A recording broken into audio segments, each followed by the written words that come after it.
संसदेत राऊतांनी घेतले भाजपाला सिंगावर.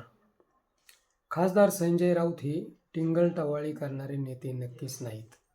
संसदेच्या वरिष्ठ सभागृहात त्यांनी अजित पवार आणि न्यायाधीश लोया यांच्या संशयास्पद अपघाताबद्दल आवाज उठविला. सरकार चालढकल करत ढकलगाडीचा हवा आणत असल्याचे समोर आणले.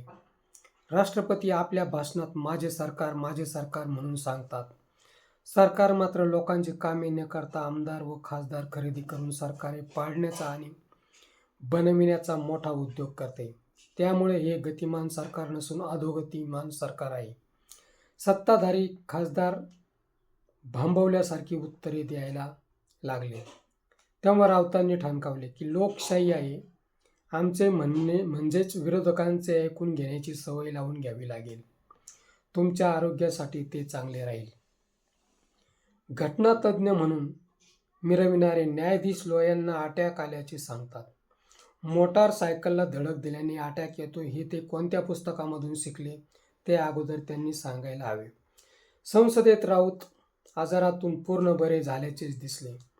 हे त्यांच्यासाठी चांगले संकेत आहेत. म्हणूनच पंतप्रधान सांगतात राऊतांच्या घरासमोर राहतात. एक राऊत बाकी सगळेच आऊट. मित्र, हा व्हिडिओ कसा वाटला ते कमेंट बॉक्समध्ये सांगा व ॲक्शन मराठी चॅनलला सबस्क्राईब करा.